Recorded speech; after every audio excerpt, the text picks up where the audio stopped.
ഖരജൈവ മാലിന്യങ്ങൾ ശേഖരിച്ച വൈദ്യുതി അല്ലെങ്കിൽ പ്രകൃതിവാതകമാക്കി മാറ്റാനുള്ള പ്ലാന്റ് മീനച്ചിൽ താലൂക്കിൽ സ്ഥാപിക്കുക എന്ന ആശയവുമായി പാലാ മാനേജ്മെന്റ് അസോസിയേഷനും എഞ്ചിനീയേഴ്സ് ഫോറവും ചേർന്ന് ബോധവൽക്കരണ സെമിനാർ സംഘടിപ്പിച്ചു. പാലാ നഗരസഭാ ചെയർമാൻ തോമസ് പീറ്റർ യോഗം ഉദ്ഘാടനം ചെയ്തു. പാലാ മുനിസിപ്പൽ ടൗൺ ഹാളിലാണ് ബോധവൽക്കരണ സെമിനാർ നടന്നത്. മാനേജ്മെന്റ് അസോസിയേഷൻ ഭാരവാഹികളായ Maya Rahul, captain Babu Joseph, professor Celine Roy, Santhosh Mattal എന്നിവർ പരിപാടികൾക്ക് നേതൃത്വം വഹിച്ചു. കേരളത്തിലെ ആദ്യത്തെ ഏകീകൃത മാലിന്യ ഊർജ്ജ പദ്ധതി പാലക്കാട് പ്രവർത്തിക്കുന്നുണ്ട്. ഇതിന്റെ ആശയവും സാങ്കേതിക വിദ്യയും സമന്വയിപ്പിച്ചുകൊണ്ടുള്ള പദ്ധതിയാണ് മീനച്ചിൽ താലൂക്കിൽ വിഭാവനം ചെയ്യുന്നത്. പ്രതിദിനം 200 ടൺ മാലിന്യം വേർതിരിച്ച് വൈദ്യുതിയോ പ്രകൃതിവാതകമായി മാറ്റാൻ കഴിയും. ഇത് സംബന്ധിച്ചുള്ള വിശദമായ കാര്യങ്ങളാണ് സെമിനാറിൽ ചർച്ച ചെയ്തത്. പാലാ നഗരസഭാ ചെയർമാൻ തോമസ് പീറ്റർ യോഗം ഉദ്ഘാടനം ചെയ്തു. ഹരികുമാർ മുഖ്യ പ്രഭാഷണം നടത്തി. പാലാ മാനേജ്മെന്റ് അസോസിയേഷൻ പ്രസിഡന്റ് മായ രാഹുൽ യോഗത്തിന് സ്വാഗതം ആശംസിച്ചു.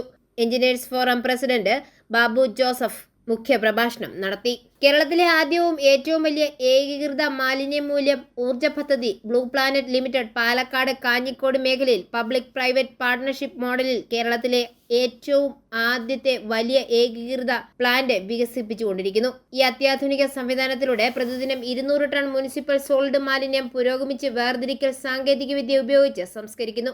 ഓർഗാനിക് മാലിന്യം കംപ്രസ്ഡ് ബയോഗ്യാസ് ആക്കി മാറ്റി പ്രാദേശിക ഗ്യാസ് ഗ്രിഡിലേക്ക് ഇഞ്ചക്ട് ചെയ്യുന്നു. ഇതിലൂടെ മലിനീകരണവും ലാൻഡ്ഫിലാശ്രയവും കുറയുന്നു. അനോർഗാനിക് മാലിന്യം കൂടുതൽ വേർതിരിച്ച് റീസൈക്ലിംഗ് ചെയ്യാവുന്നവയും മറ്റും വീണ്ടെടുക്കാവുന്നവയുമായി മാറ്റുന്നു. ഹെൽത്ത് സൂപ്രണ്ട്, പഞ്ചായത്ത് പ്രതിനിധി, ബ്ലോക്ക് പ്രതിനിധി, മുനിസിപ്പൽ പ്രതിനിധി എന്നിവർ ആശംസകൾ അർപ്പിച്ച് സംസാരിച്ചു. PM general secretary doctor Celine Roy Thakadiyal നന്ദി രേഖപ്പെടുത്തി. ഈ പേപ്പർ നമ്മൾ കത്തിച്ചു കളയോ അല്ലെങ്കിൽ നമ്മൾ പറമ്പിൽ ഉപേക്ഷിച്ച് കഴിഞ്ഞാൽ നമ്മൾ കടന്ന് പൊടിഞ്ഞു പോകുമായിരുന്നു.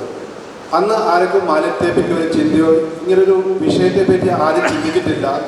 ഈ മാലിന്യം ഒരു പ്രശ്നമാണെന്ന് ആർക്കും തോന്നിയിട്ടുമില്ല. നമുക്ക് അതിനെ കൊണ്ടൊരു ബുദ്ധിമുട്ടും ഉണ്ടായിട്ടില്ല. പക്ഷെ നമ്മൾ അത് കഴിഞ്ഞ് നമ്മുടെ സമൂഹത്തിൽ ഒരുപാട് ചേഞ്ചസ് വന്നിട്ടുണ്ട്. നമ്മുടെ ജീവിത നിലവാരം മാറി, ലിവിങ് സ്റ്റൈൽസ് ഇമ്പ്രൂവ് ചെയ്തു. നമുക്ക് പണ്ട് ഉള്ളതിനെക്കാട്ടും കൂടുതൽ ഫെസിലിറ്റീസ് നമുക്കിന്ന് അവൈലബിൾ ആണ്. നമുക്ക് ഒരുപാട് ഫോറിൻ ബ്രാൻഡുകൾ ഇന്ത്യയിൽ വന്നു. അതുപോലെ ഇന്ത്യൻ ബ്രാൻഡുകൾ പലതും വെളിയിൽ പോയി. അപ്പോൾ നമ്മൾ സാമൂഹികമായി ഒരുപാട് വികസിച്ചു. നമുക്ക് ഒരുപാട് ഒരു ഡെവലപ്മെൻറ്റ് സംഭവിച്ചു. i4A News, Pala.